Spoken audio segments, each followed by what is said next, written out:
All right, Scott, back on the East Coast after a very successful weekend in Los Angeles. Does it feel good to be back here? You're going to have a crowd here, so I guess it's a little bit different, but is it any less fun coming to the Mohegan Sun now that you've been here so many times? Yeah, you know what?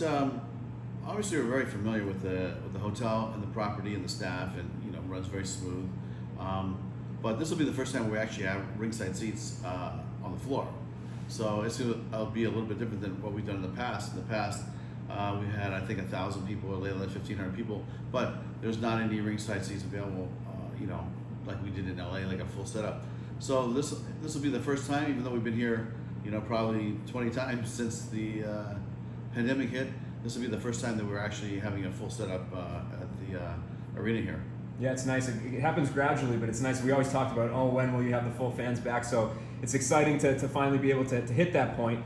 You got Gegard Mousasi headlining the card too. Obviously, one of your biggest names in the promotion. What are your thoughts on this fight against between him and Salter? Yeah, listen, I think Salter has a lot of work cut out for him. I mean, Gegard is a complete fighter, and he's had a long career and fought the world's best. And Salter is a kid that's well-rounded, that wants his shot at the title, which he's getting. So, I wish him luck. I wish Gegard luck, and let the better man win, because in a fight you never know. But I do think Salter has a little bit of an uphill climb.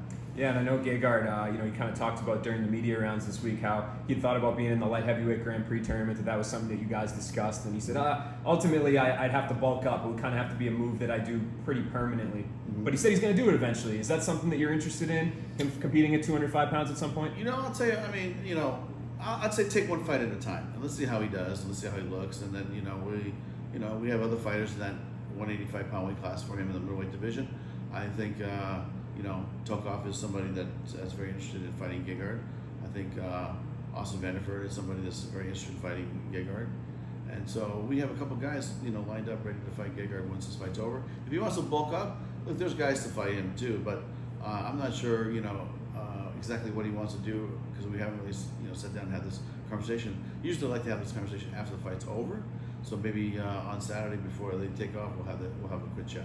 You mentioned Austin Vanderford. I saw him here earlier at the hotel. I think he's going to be doing some broadcasting. Is that kind of do you think he's in that number one contender slot? Is that why he's here, or is it just for the broadcasting? Well, I know he's here for the broadcast, so, I think he's been looking good and building himself a little name. So let's see how the fight goes tonight, and maybe Austin could be the next guy.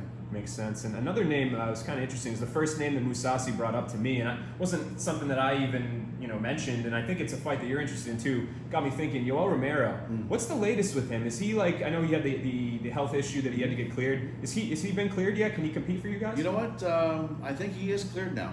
So I think we'll be looking to book him and fight before the end of the year. Nice. Yeah. So I think he's good to go, and all cylinders moving forward. And so give us another week or two, we'll figure it out. But we'll definitely put him on a card somewhere. Nice. Do you think that'll be light heavyweight like was originally planned? Or? Yes, he's going to fight at 205. Nice, yeah. Nice. I think he said he's willing to cut, but right now he's at 205. So. Yeah, be cool. We haven't really seen that, so that'll be exciting. And I have to ask you too.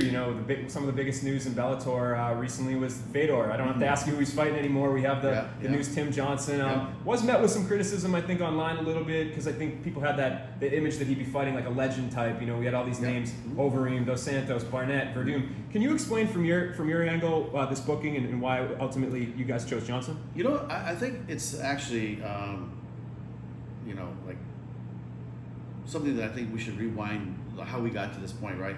So we started taking these names, and and Fedor really was kind of thinking about it. And then when he came here for the Moldavsky fight, he said to me, he pulled me aside, he said, if Moldavsky loses, I want to fight Tim Johnson. So in his mind, I think he already had a focus on somebody that's ranked, somebody that's relevant in today's fighting, and maybe he could have got that shot against Bader in that sense, right? So he wanted to fight Tim Johnson if he won. So he lost, but I think in his mind he just had this fight in his mind, and I think that he went home, thought about it, and we gave him all the names, and really it's up to him. I mean, he to me, he deserves to be able to choose who he wants to fight in his last couple fights. He's going to retire, after he fights this fight, and then he's got one more, and then he's going to retire. So to me, he's, the greatest heavyweight of all time. He's accomplished so much, done so much for the sport. So we just said, Fedor, you know, if you want to fight, you tell us who you want to fight. And I'll give him a lot of credit. You know, Tim Johnson is no joke. Beat Jet Congo, knocked out Throw Fortune, goes 5 rounds with Moldowski, who's a tough guy. And then, you know, now he's got to go fight Fedor. So Fedor didn't pick the easiest opponent. He could have picked somebody else much easier, you know, guys that are on losing streaks that, you know, and had a legend fight. And I would have loved it because you get to see names, but Fedor still wants to fight somebody, and you know, that top. I think in his mind he still wants to fight for, you know, the belt and fight Bader again. I think that's really what his goal is. But we haven't had that conversation. I just said, okay, you want to fight Tim Johnson? We'll fight Tim Johnson, and then we'll take it from there. Yeah, right on. That's what I was going to ask you. Like that's a pretty legitimate matchup, right? It's not any sort of layup, so it kind of seems like he's moving, trying to get those the best fights available too. I'm telling you, it's it's hard to say no to Fedor, right? Yeah. Because when he asks you, he's very direct and very, you know, like he has his mind made up, I believe, and I think that when I think about you know, the next fight, I think if he wins against Tim, I think the next fight he's going to say, I want to fight Bader. I mean, that's just how he's thinking, you know. Yeah. And like you said, he could go fight a layup, or he could fight, you know, he had a lot of options, but he definitely didn't pick the easiest guy. Yeah, no doubt about that. And you got to give him respect for that. For sure. I mean, that's something that, how many people would have took the layup? I think a lot of fighters in that, you know, fourth quarter, 2 minutes to go in their career, I think a lot of fighters would have taken the layup, but I think he wants to challenge himself, and that just tells you a lot about who this guy is. Yeah, no doubt. One of the best, if not the best. I think it's hard to argue against that. But a couple other odds and ends. Bellator 263 I want to talk to you about. We talked to you that night, but AJ McKee, I think that the wave of media he did afterwards, did a lot of interviews. Pretty safe to say that the you know, that feeling kind of carried over, that you guys have a real star on your hands? Oh, yeah, AJ is special. And you know what? I just remember him fighting his, I mean, in my mind it's so clear. Him jumping on top of the cage and saying, Cobra, you better sign me. Right? This is him as an amateur, like at 17 years old. And I'm sitting there with my buddies and we're watching the fights, and it was entertaining. He won. He was the main event in this amateur show. And there must have been, honestly, probably like 300-400 people there in this little, you know, rec center in Orange County. And I said, yeah. But, you know, it just got me thinking about, like, depending where I went, if I was going to, you know, open my own new company or come to Bellator, you know, I didn't know where I was going to go in that time. So as soon as we landed, or as soon as I took the Bellator offer, I said, you know, Antonio, let's make a deal because I want to build this kid. And you know, it's 5 years later, man, here we are. I mean, the guy is special. He was special 5 years ago, right? A lot of people don't know it. And his dad definitely believes him, and he keeps telling me how special he is. And the dad's right. And the guy, you know, to write a check, I think he was 8 or 9 years old, for $1 million, and then to have it become to fruition. I mean, it's quite amazing. I mean, it's a great story. And the dad told me, this is going to be an easy fight for my son. I said, are you crazy? Like, really? Did you really just say that? And you know what? He made it look so simple, right? And, you know, to me, I think that he's going to be a force to be reckoned with. To me, he's the best 145-pound fighter in the planet, hands down. You know what? That's how I feel. That's how a lot of people feel. A lot of people know this kid is special. He's going to go out, he's going to dominate. And I don't care what league you fight in, this kid's got something different. Yeah. So. And I was going to say, like, part of the wave of the aftermath, too, and it's for better or worse, I just kind of want to get your take on it, is like, people start to say, oh, you know, what if he competed against the guys in the UFC? And then they asked Dana White about it, and he's I guess he owes him lunch from some old bet that they had made when AJ was little. Do you mind that? Do you feel like it kind of legitimizes, like, we have a real star in our hands? Or do you everybody knows, the whole world knows. Yeah. You know, and they're out, and the dad's out there preaching it too, believe me. Yeah. You know.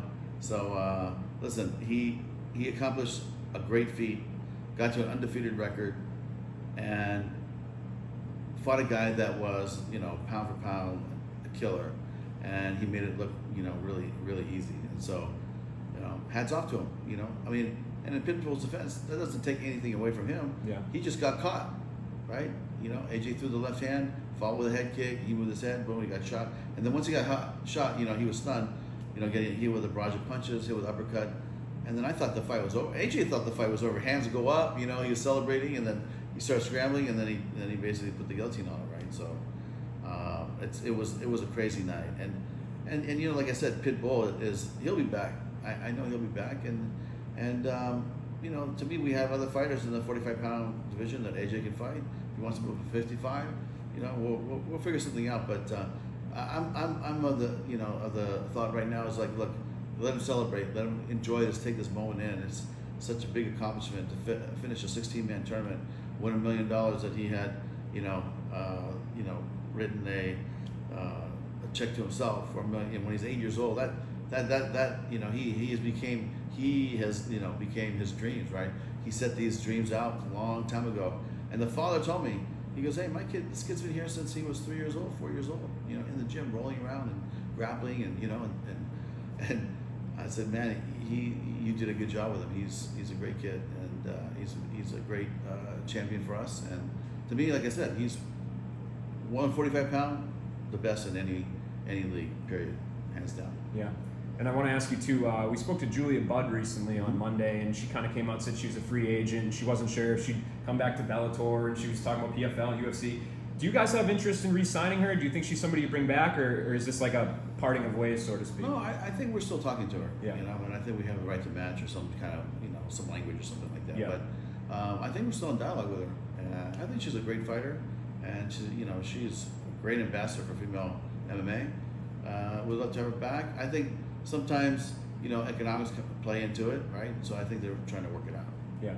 And one other fight, we just talked about so many things that I forgot to ask you about tomorrow night's bantamweight fight, Magomedov, Rafael Stotts. Sergio Pettis doesn't have his next title challenger, at least we don't know about it. Mm-hmm. Do you think that that's a title eliminator fight right there?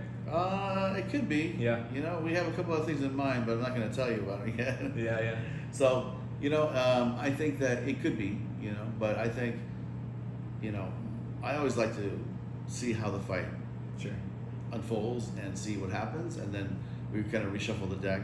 But the reporters have a lot to say in it now because, you know, the rankings are the rankings, and they kind of identify who fights who next, in my opinion. So we could do, you know, the champ fighting 3 or 4, but you know, 1, 2, I think is going to be kind of what the norm is moving forward since we've had the rankings for Bellator. Yeah, for sure. And I guess Kyoji Horiguchi, have you had any conversations with him recently? I know we're talking to Horiguchi. Yeah. And so I know he's still the rising champ. Yeah. So we're in dialogue, but there's nothing for sure. We'll see how that goes. And last question too. I know you guys announced the light heavyweight Grand Prix in October, the next round of matchups, and I know usually at this point in the tournament, it's kind of when everybody starts to ask you which one are you guys looking at next. Will you guys continue the tournaments? Do you think the Grand Prix will be something you continue? And have you thought about any of the weight classes? Bantamweight, that's why it just popped into my mind. Bantamweight is definitely a consideration. Yeah. The 125-pound female division is definitely a consideration. It hasn't been identified yet, but something that we'll do. We'll probably launch it at the beginning of next year, whatever tournament it is. We want to finish the light heavyweight tournament first. But I always, you know, when I work for K1, one thing I realize is like tournaments build stars. And in martial arts, for how many years has a tournament been the way that you compete? Whether you're a kid fighting in 12 to 14-year-old division, line up, everybody fights until the end of the day, and then you just do single elimination until there's one guy or one girl left. And when I saw K1 and Pride and what they did with the tournament, I always felt like that's a great way to build a new star. Strikeforce, we had that heavyweight tournament before. Man, that was to me one of the greatest heavyweight tournaments, you know, in MMA.